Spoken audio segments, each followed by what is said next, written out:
히브리서 11장 27절에서 29절 말씀을 합독하시겠습니다. 시작. 믿음으로 애굽을 떠나 왕의 노함을 무서워하지 아니하고 곧 보이지 아니하는 자를 보는 것 같이 하여 참았으며 믿음으로 유월절과 피 뿌리는 예식을 정하였으니 이는 장자를 멸하는 자로 그들을 건드리지 않게 하려 한 것이며 믿음으로 그들은 홍해를 육지같이 건넜으나 애굽 사람들은 이것을 시험하다가 빠져 죽었으며. 아멘. 아멘. 착석하시겠습니다. 우리가 히브리서 11장을 계속 보고 있는데요. 히브리서 11장을 보는 이유는 믿음의 사람들은 어떻게 믿음을 살았는지를 보기 위해서입니다. 하나님께서 인정하시는 믿음의 사람들은 어떠한 삶을 살았는지를 보기 위해서입니다. 주로 이제 보통 한 절씩 되어 있는데 아브람과 모세는 조금 더 많은 구절이 할애되어 있습니다. 아브람은 8구절이 할당되어 있고 또 모세는 7구절에서 이제 말씀을 하고 있습니다. 특별히 이제 모세를 지금 보고 있는데 모세는 23절부터 29절까지 총 7구절이 되어 있죠. 그러면서 믿음으로라는 단어가 5번 등장합니다. 5번 등장한다고 해서 모세가 120년 동안 살면서 5번만 믿음으로 살았다라는 것은 아니겠죠. 히브리서 기자의 그 생각은 5번의 믿음이 우리에게 특별히 할 이야기가 있다라는 것을 우리에게 보여주기 위해서 아마 기록된 것이 아닌가 싶습니다.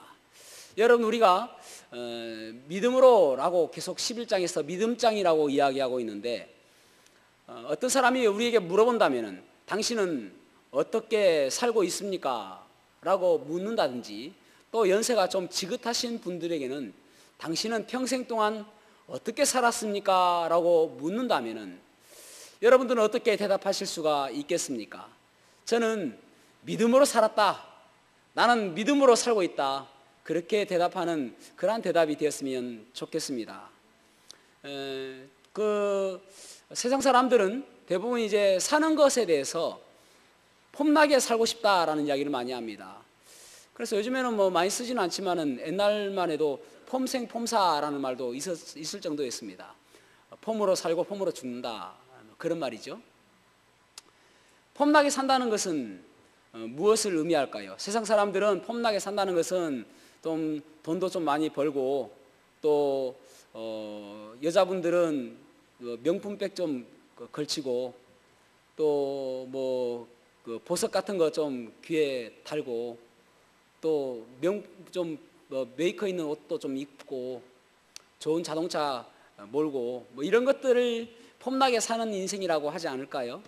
그런데 그리스도인들에게 폼나는 인생이란 무엇인가? 믿음으로 사는 것이 폼나는 인생임을 저는 믿습니다. 요즘에 이제 우리가 코로나19 때문에 많이 위축되어 있죠. 그래서 참 힘들게 살아가고 있는데 먼 훗날 이것도 뭐 언젠가는 다 지나가지 않겠습니까? 이스라엘은 벌써 이제 마스크 실외에서는 마스크를 벗어도 된다라고 했다고 하는데 언젠가는 끝나겠죠. 먼 훗날 우리가 이제 과거를 회상할 때가 있지 않겠습니까? 그러면서 우리의 자녀들에게나 누구에게 예전에 이런 때가 있었다. 모두가 다 마스크를 끼고 예배를 드리고 마스크를 항상 하고 다녔다. 그런 때가 있었는데 그때에 내가 믿음으로 살았다. 그렇게 회상할 수 있는 그런 믿음이었으면 좋겠습니다. 그죠? 그래서 오늘 본문의 말씀을 통해서는 우리가 어떻게 믿음으로 살 것인가? 하나님을 의식하는 믿음, 하나님을 의식하는 믿음으로 살기를 소망하는 마음이 있습니다. 그래서 오늘 본문의 말씀을 통해 하나님을 의식하는 믿음이라는 제목으로 말씀을 나누겠습니다. 첫 번째로는 하나님을 의식하는 믿음이라는 것은 무엇이냐면은 보이지 않는 그 하나님을 보아야 우리가 한다는 것입니다. 보이지 않는 하나님을 보아야 된다. 자, 27절 말씀을 같이 읽어보겠습니다. 시작. 믿음으로 애굽을 떠나 왕의 노함을 무서워하지 아니하고 곧 보이지 아니하는 자를 보는 것 같이 하여 참았으며. 아멘. 이 이스라엘 사람들은 믿음으로 애굽을 떠났다, 그렇게 본문에서 말씀하고 있습니다. 그런데 이제 새 번역에서는 조금 어순이 다르게 번역을 하고 있습니다. 제가 27절 말씀을 읽어보겠습니다. 믿음으로 그는 왕의 분노를 두려워하지 않고 이집트를 떠났습니다. 보이지 않는 분을 마치 보는 듯이 바라보면서 견뎌냈습니다. 아멘. 자, 여기 보면은 결국은 믿음으로 떠났는데 이 왕의 분노를 두려워하지 않았다. 그 이유는 무엇인가? 보이지 않는 그 분을 보았기 때문이다 라고 말씀하고 있습니다. 여러분, 이제 이스라엘 백성들이 노예로 잡혀 있었을 때에 바로에게 이제 모세가 우리 이스라엘 백성들을 내보내 주십시오. 우리가 하나님께서 정하신 곳에 가서 하나님을 예배해야 되겠습니다 라고 이야기합니다. 그런데 쉽게 보내주지 못합니다. 왜냐하면은 값싼 노동력 때문에 그렇죠. 갑자기 노예 약 200만이 다 나간다고 하면은 경제적으로 엄청난 큰 혼란이 있을 것입니다. 오늘날 여러분, 미국도 마찬가지 아닙니까? 미국도 문제가 되고 있는 게 불법 체류인이거든요. 불법 이민자들. 그래서 이제 저번 전 대통령이었던 트럼프만 해도 불법 이민자들을 강제로 추방하는 경우가 참 많았습니다. 그런데 바이든은 조금 용납하는 그런 편이죠. 어쨌든 추방하든 용납하든 간에 불법 이민자 다 쫓아내면은 미국 경제 망합니다. 그러니까 그들의 값싼 노동력이 필요한 것입니다. 그러니까 애국도 마찬가지죠. 이 노예들을 다 보내기가 쉽지가 않는 것입니다. 그래서 그들은 거절하는 것입니다. 여러분, 우리가 믿음으로 살아갈 때에 모두가 다 박수치면서 환영하고 즐거워하고 동의하지 않습니다. 어떤 사람들은 방해하고 어떤 사람들은 분노하며 어떤 사람들은 거절합니다. 아브라함이 약속의 땅을 떠나서 약속의 땅으로 향할 때에 갈대아 우르에서 하나님께서 그를 부르셨습니다. 그때 모든 사람들이 박수쳤을까요? 그렇지 않았을 것입니다. 누군가는 반대하고 누군가는 비방하며 비난했지 않았겠습니까? 하란을 떠날 때 75세였습니다. 아니, 그 정도 나이면은 좀 정착해서 살지. 175세에 죽었잖아요. 그러면은 앞으로 100년을 더 사는데 거의 반 살았지 않습니까? 그럼에도 불구하고 아브라함은 떠났습니다. 왜 그렇습니까? 여기 모세가 떠난 그 이유와 똑같습니다. 모세는 하나님을 보았기 때문에 그렇습니다. 보이지 않는 그 하나님, 눈에 보이지 않는 그 하나님을 의식하고 살았기 때문에 하나님의 음성에 귀를 기울인 것입니다. 여러분, 우리들도 마찬가지죠. 코로나19 때문에 많은 사람들이 교회 간다고 비난하기도 하고 또 반대하기도 하고 직장 상사로부터 때로는 뭐 잘못된 이야기를 듣기도 하지 않습니까? 그럼에도 불구하고 우리가 이 어려운 시기를 극복할 수 있는 힘이 어디에 있는가? 하나님이 살아계시다는 것입니다. 하나님이 계시다는 것입니다. 하나님이 지금도 계시기는 그 시각으로 바라볼 때에 우리도 그 모든 거절과 부정적인 일들을 우리는 헤쳐나갈 수가 있는 것입니다. 여러분, 믿음이라는 것은 강력한 하나님의 임재의식을 갖는 것입니다. 다시 한번요, 믿음이라는 것은 강력한 하나님의 임재의식을 갖는 것입니다. 믿음이 좋으면 좋을수록 하나님을 의식하며 하나님의 임재의식을 가지고 살아가고, 믿음이 없으면 없는 사람일수록 하나님을 바라보지 못하고 하나님의 계심을 느끼지 못하고 살아가는 것입니다. 그래서 내가 초보적인 믿음인가 아니면 성숙한 믿음인가를 가늠할 때에 내가 얼마나 하나님을 의식하며 살아가는가 아니면 하나님을 의식하지 않고 살아가는가, 그 차이인 것입니다. 어린아이들은요, 물체의 연속성이라는 개념이 있습니다. 그러니까 이제 예를 들어서 그게 이제 한 10개월 정도 되면 발달한다고 해요. 물체의 연속성에 대해서. 그러니까 물체의 연속성이란 그 지각을 깨닫지 못할 때가 이제 8개월 정도 가면 깨닫지 못하겠죠. 그때만 해도 아이가 이제 막 기어가다가 저기 앞에 자기가 좋아하는 것이 뭐가 있습니다. 장난감이 있다든지. 그러면은 부모가 가서 보자기로 딱 덮지 않습니까? 그러면 가다가 없네 하고 포기하고 전혀 관심을 갖지 않는다고 합니다. 없는 거예요. 그냥 있었던 것이 아니라 있었던 것을 까맣게 잊어버리는 것이죠. 그래서 예를 들어서 이제 생후 8개월 정도만 되었을 때는 부모가 얼굴을 탁 가리면서 엄마 없다 이러면은 없어진 거예요. 자기 눈에는. 그러면서 여기 있지 하면은 그렇게 기쁜 거예요. 이것은 완전 기적이야. 얘 앞에서는 없다가 어떻게 생겼지 하는 기적인 거예요. 그게 물체의 연속성을 아직 인지하지 못하기 때문입니다. 그런데 이제 10개월이 되어지면은 물체의 연속성을 인지할 때부터는, 그로부터 이제 뭐 주방에서 엄마 여기 있어 하면은 아까 보았던 엄마, 그 엄마가 있는 것을 알게 되는 것이죠. 성숙하면 성숙할수록 그 물체의 연속성에서 깨닫게 되어진다는 것입니다. 마찬가지로 여러분, 우리도 마찬가지입니다. 하나님을 더 인식하며 하나님의 임재의식을 더 가지고 살아가는 사람이 성숙한 믿음의 사람인 것입니다.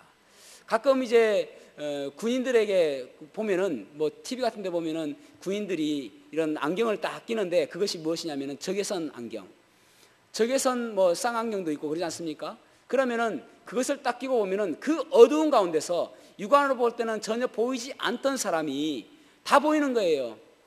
그것이 바로 믿음의 필터입니다. 여러분, 우리의 앞날에 우리의 길에서 캄캄한 것처럼 보여지지만 그럼에도 불구하고 하나님이 계시다는 것을 느낄 수 있는 것이 믿음인 것입니다. 이동호 목사님의 글 가운데 이런 글이 있어요. 이제 어느 집에 갔는데, 신방을 갔는데, 미국에서 어느 집에 신방을 갔는데, 의자가 하나 있더라는 거예요. 그래서 목사님이 앉으려고 딱 하니까 그 중에 한 아이가, 목사님 거기 앉으시면 안 돼요, 그런 거예요. 아니 왜 하니까, 거기 예수님 자리예요.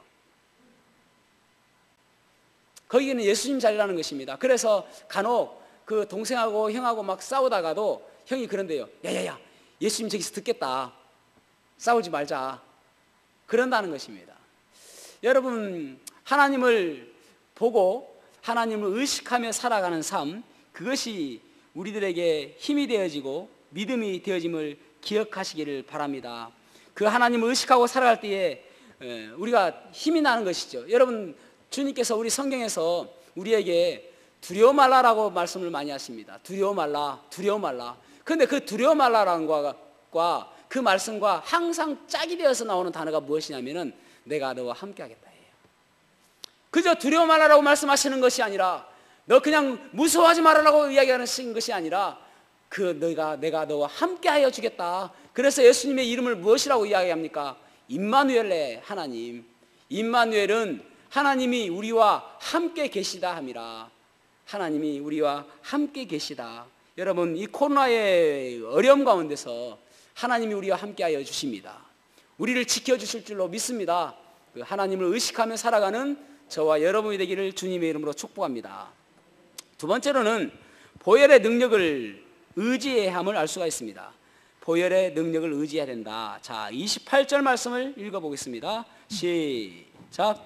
믿음으로 유월절과 피 뿌리는 예식을 정하였으니 이는 장자를 멸하는 자로 그들을 건드리지 않게 하려 한 것이며.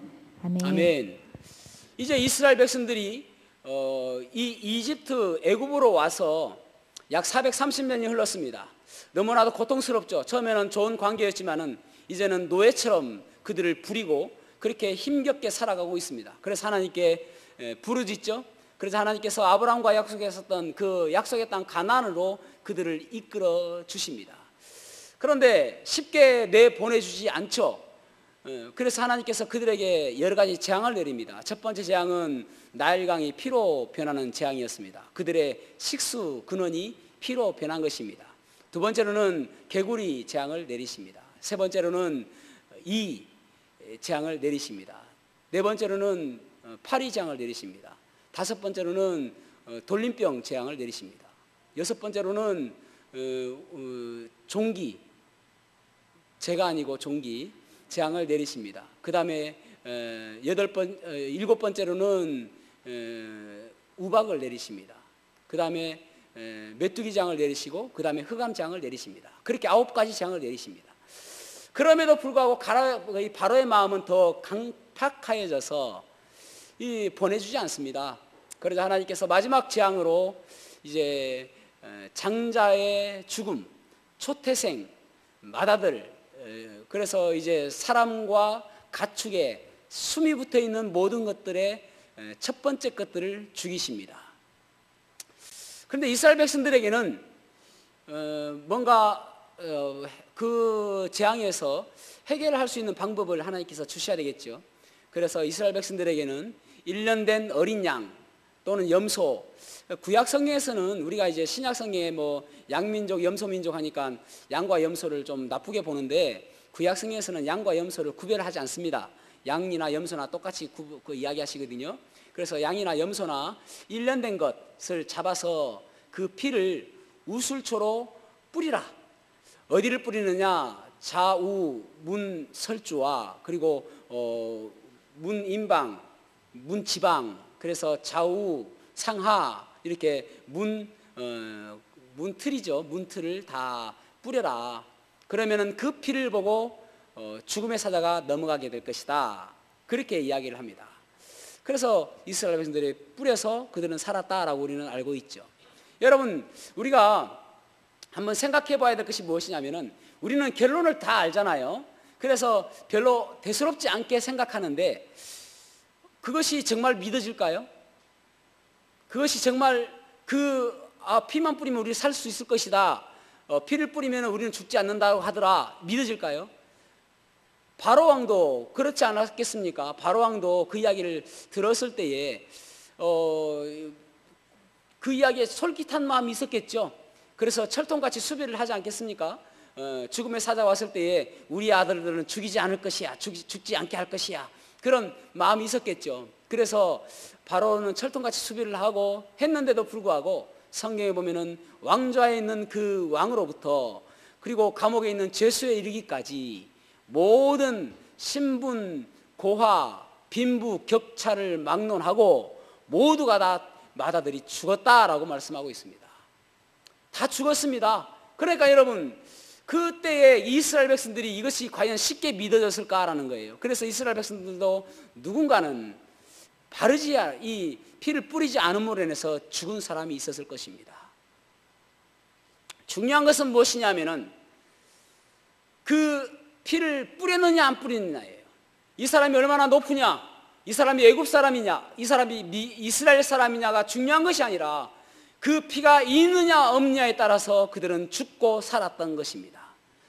어린 양의 피가 있으면 사는 것이고 어린 양의 피가 없으면 죽는 것입니다. 그것이 어린 양 피의 능력이었습니다.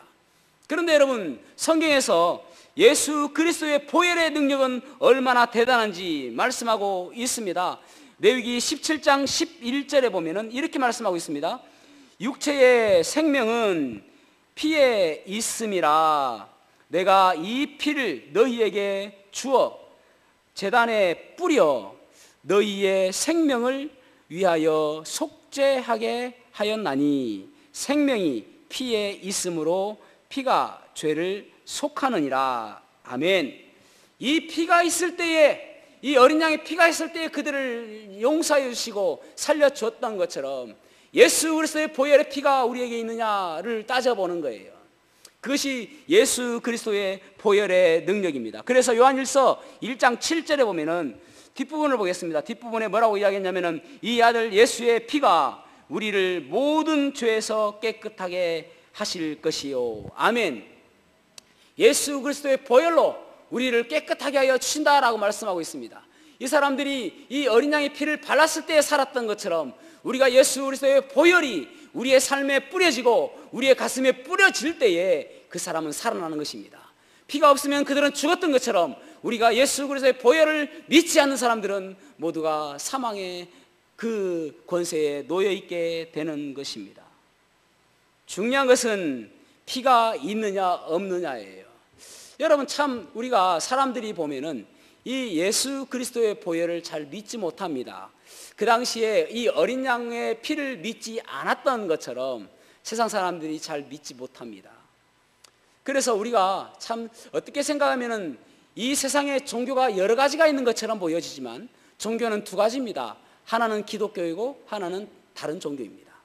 왜냐하면 다른 종교는 다 똑같아요. 다른 종교는 내가 어떤 선행을 많이 하느냐, 착한 일을 많이 하느냐, 또 어떤 공덕을 쌓느냐, 그런 것들에 의해서 내 삶이 좌우되어진다고 믿는 것입니다. 그래서 어떻게 선하게 살아가느냐를 하는데, 기독교는 오직 예수 그리스도의 피만이 우리를 구원하여 준다라고 믿는 것입니다. 그거 다르죠.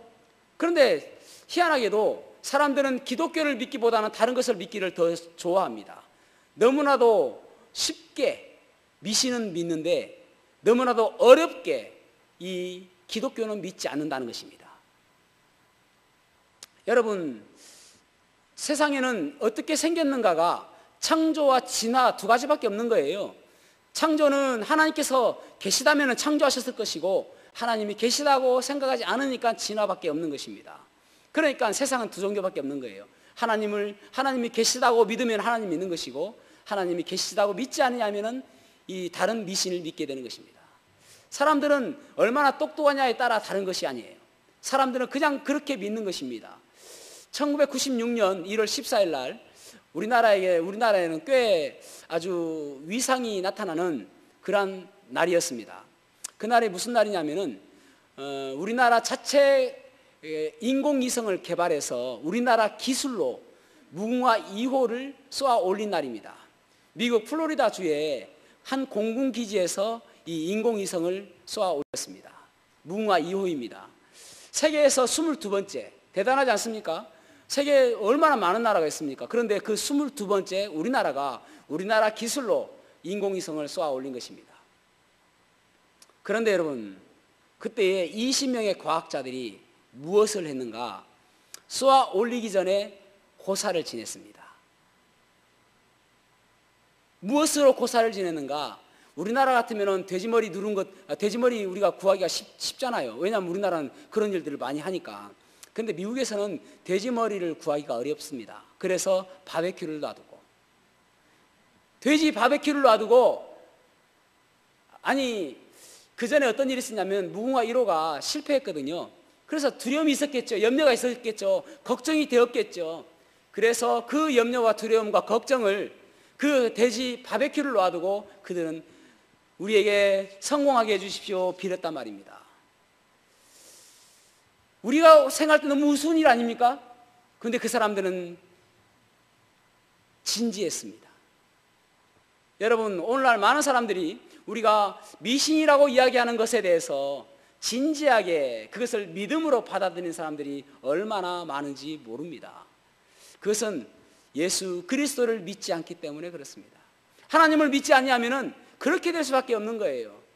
세상에 어떻게 그럴 수 있느냐? 하나님 믿지 않냐면 그렇습니다. 왜냐하면 하나님 믿지 않냐면은 우리는 죄인의 모습으로 이 땅에 태어나서 죄인의 모습으로 살아가기 때문에 우리의 눈이 어두워지기 때문에 그렇습니다. 여러분, 성경에서는 얼마나 그리스도의 보혈에 대해서 이야기하고 있습니까? 성경책의 모든 곳에 예수 그리스도의 보혈이 기록되어 있고, 성경의 본질은 예수 그리스도의 보혈입니다. 여러분, 빨래를 짜면은 물이 나오지 않습니까? 성경을 짜면은 그리스도의 보혈만 나오는 것입니다.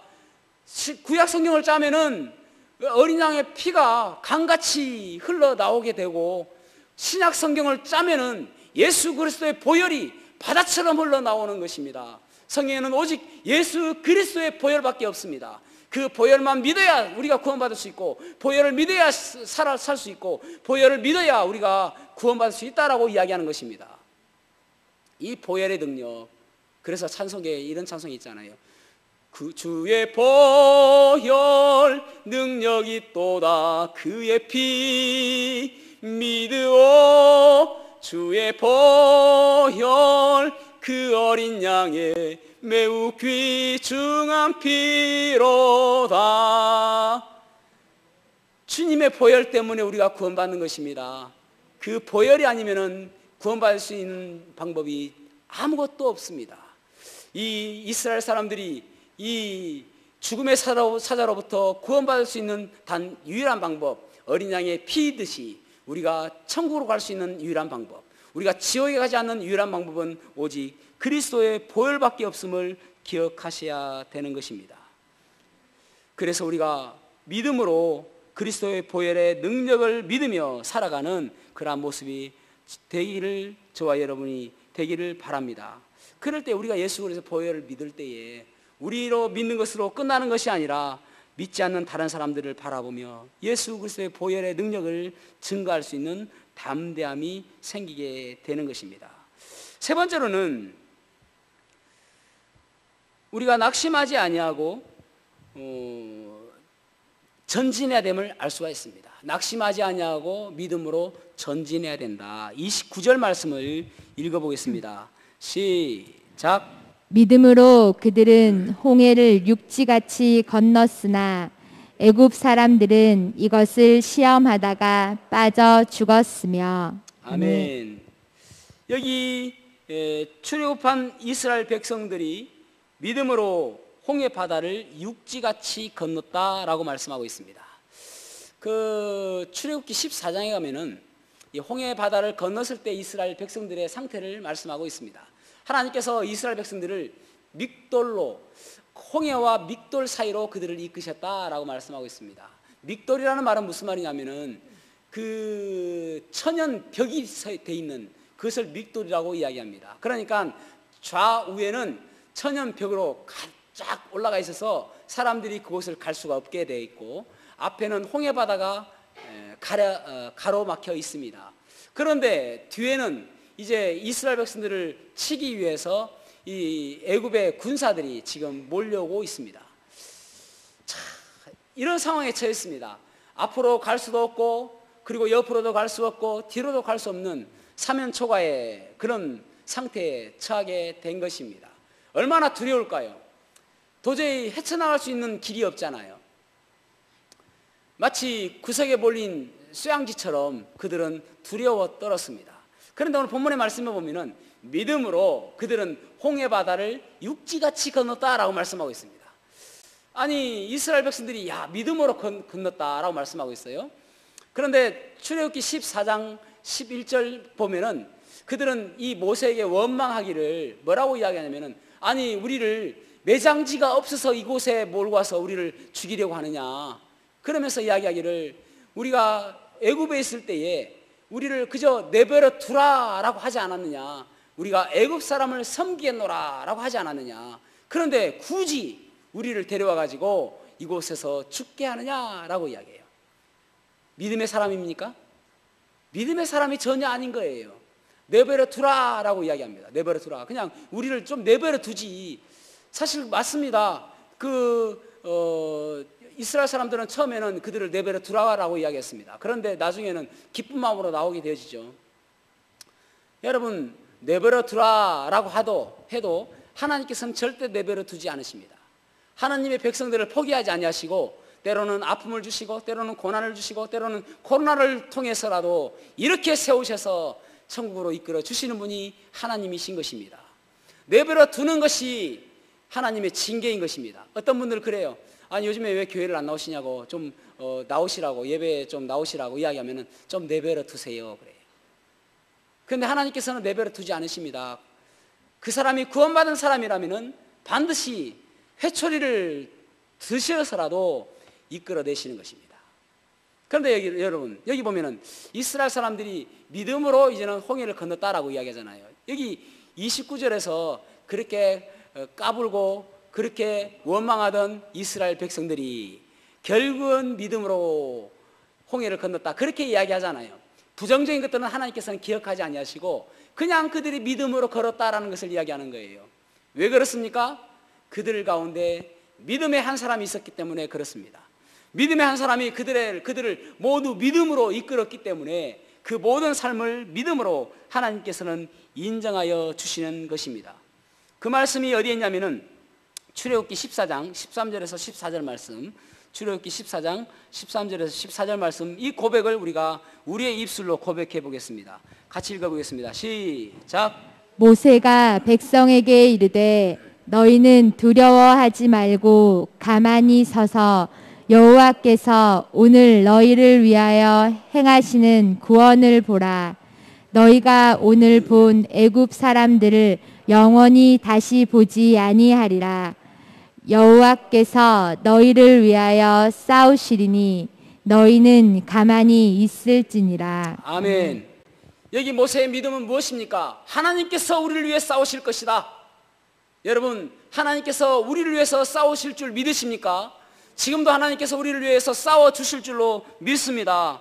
그러니까 여기 믿음의 사람 모세는 하나님께서 우리를 위해 싸우실 것이다 라고 하니까 또 두려워하지 않고 안타까워하지 않고 부들부들 떨지 않습니다. 그런데 그러면서 너희는 가만히 있기만 하면 된다라고 이야기하는데, 믿음이 없는 이스라엘 백성들은 안절부절하고 또 떨며 두려워하고 있는 것입니다. 그래서 여러분, 우리가 지금 불안해하고 두려워하고 떨고 있고 안절부절하고 있다면은 결국은 내가 하나님을 믿는 믿음이 부족하다는 것입니다. 믿음만 있다면 하나님께서는 우리가 떨지 않게 하시고 내가 너와 함께하여 주고 내가 너를 위해서 싸워주겠다라고 이야기하시는 것입니다. 그래서 여러분, 기도하셔야 됩니다. 하나님, 제가 한 사람의 믿음의 사람이 될 수 있도록 도와주십시오. 기도하셔야 됩니다. 꿈꾸셔야 됩니다. 하나님, 제가 믿음의 사람이길 원합니다. 꿈꾸셔야 됩니다. 나 한 사람 때문에 나를 따르는 많은 사람들을, 나를 보고 있는 많은 사람들이 바뀔 수가 있기 때문에 그렇습니다. 한 사람, 믿음의 사람을 통해서 이 이스라엘 백성들이 믿음의 모습으로 홍해를 육지같이 건너게 되었던 것입니다. 에스겔 22장 30절에서 보면 이렇게 말씀하고 있습니다. 이 땅을 위하여 성 무너진 데서 나를 막고 서서 나로 하여금 멸망하지 않게 할 자를 찾고자 찾았음에도 불구하고 그 한 사람을 찾지 못했다는 것입니다. 그래서 내가 나의 진노를 그들에게 부을 것이다 라고 이야기합니다. 이 성 무너진 데를 붙잡고 하나님, 이 성을 무너뜨리지 마십시오라고 하는 한 사람을 찾고 찾았는데 찾지 못했기 때문에 내가 이 성을 무너뜨린다라고 말씀하고 있는 거예요. 그래서 하나님께서는 믿음의 사람 한 사람을 찾고 있는 것입니다. 소돔과 고모라에서 10명의 의인이 없어서 무너진 것처럼 아브라함 한 사람을 통해서 하나님께서는 하늘의 별과 허다한 무수한 백성들을 만들어 주셨습니다. 요셉 한 사람을 통해서 기근으로 멸망당할 이스라엘을 살리셨습니다.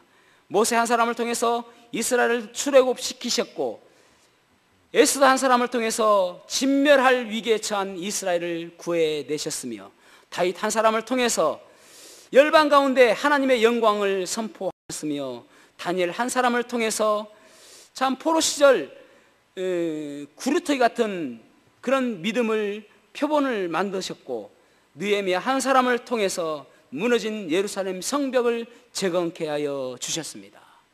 결국은 예수 그리스도 한 분을 통해서 우리를 구원해 내신 것입니다. 하나님께서 일하실 때 여러 사람을 찾는 게 아니에요. 한 사람을 통해서 그 사람의 믿음을 바라보고 그 사람의 믿음을 통해서 역사하여 주시는 것입니다. 그래서 저와 여러분이 그런 믿음의 사람이 됨으로 인해서 오늘 본문의 말씀처럼 여기 보면은 믿음으로 그들은, 이 모세의 믿음을 닮았던 그들은 홍해를 육지같이 걸었다라고 말씀하고 있는 것입니다. 그러나 애굽 사람들은 이것을 시험하다가 빠져 죽었습니다. 결국은 믿음이 있는 사람은 살게 될 것이고 믿음이 없는 사람은 죽게 되는 것입니다. 믿음이라는 것은 여러분, 구원에 이르는 믿음이 있고 우리의 삶 속에서 승리하는 믿음이 있게 되어지죠. 구원에 이르는 믿음은 믿음이 없으면 지옥 가는 것이고, 믿음이 없으면 멸망하는 것이고, 믿음이 없으면 결국은 죽어서 참 불과 유황이 있는 그 지옥으로 갈 수밖에 없는 것입니다. 그러나 예수 그리스도를 믿는 믿음이 있으면 우리는 천국으로 가게 될 것이고 생명의 길로 가게 되는 것입니다. 여러분, 지옥 가는 것은 죄가 많아서 지옥 가는 게 아니에요. 죄가 많아서 그 사람이 죄를 많이 지어서 지옥 가는 것이 아니라 예수 그리스도를 믿지 않았기 때문에 지옥 가는 것입니다. 이 세상에 살아가면서도 마찬가지로 우리는 믿음이 있어야 승리할 수가 있는 것입니다. 날마다 코로나의 위기 가운데서도 믿음이 있어야 우리는 승리하는 삶을 살 수가 있는 것입니다. 믿음이 없으면 날마다 절망하고, 믿음이 없으면 날마다 부들부들 떨며, 믿음이 없으면 안절부절하는 것입니다. 그래서 요한일서 5장 4절에 보면 이렇게 말씀하고 있잖아요. 요한일서 5장 4절 말씀을 같이 읽어보겠습니다. 시작. 무릇 하나님께로부터 난 자마다 세상을 이기느니라. 세상을 이기는 승리는 이것이니 우리의 믿음이니라. 아멘. 세상을 이기는 승리는 이것이니 우리의 믿음이니라. 믿음으로 승리하는 것입니다. 여러분, 그 바다와 강의 그 접촉점을 무엇이라고 이야기하냐면 솔트 라인이라고 이야기합니다. 바다와 강의 접촉점, 거기 만나는 점. 그래서 이 솔트 라인은 자꾸 움직입니다. 예를 들어서 가물었을 때는 강물이 없으니까 솔트 라인이 더 강 쪽으로 올라오게 되어지고, 비가 또 많이 왔을 때는 이 강물이 더 바다 쪽으로 흘러가기 때문에 솔트 라인이 더 밑쪽으로 가게 되어집니다. 그런데 이것이 때로는 심각할 때가 있는 것이 무엇이냐면은, 이 강물이 식수원일 때는 심각합니다. 이 바닷물이 식수원 쪽으로 들어가게 되어지면은 물이 짠물이 되어지기 때문에 그렇습니다. 우리도 마찬가지죠. 날마다 살아가면서 우리는 믿음이 싸웁니다. 믿음의 싸움을 날마다 싸우며 살아가죠. 사단과 싸우게 되어지고 악한 권세와 싸우게 되어집니다. 그때 우리의 승리는 무엇인가? 믿음인 거예요. 믿음이 더 강할수록 믿음의 라인이 더 이기게 되어지고, 믿음이 약할수록 믿음의 라인은 허물어지게 되어지는 것입니다. 저와 여러분이 하나님을 의식하며 지금도 하나님께서 살아계시는 그 하나님으로 바라보고, 하나님이 지금도 나와 함께 하시는 그 하나님을 의식하며 살아가는 그러한 삶 되시기를 축복합니다. 우리 주님의 보혈의 능력이 있습니다. 우리를 죄에서 구원하여 주시는 그 보혈의 능력이 우리의 매일 삶 속에서도 승리케 하여 주시는 것입니다. 우리의 주님은 우리에게 또 이 난관을 뚫고 나갈 수 있는 믿음을 주시는 거예요. 이 홍해를 처음에 봤을 때는 그들은 이제 끝이구나, 더 이상 갈 데가 없구나라고 생각했지만, 믿음으로 그들이 나아갔을 때에 그것을 육지처럼 건넜다라고 말씀하고 있는 것입니다. 저와 여러분이 하나님을 의식함으로 인하여 날마다 승리하는 믿음을 가지는 그러한 삶 사시기를 주님의 이름으로 축복합니다. 기도하시겠습니다.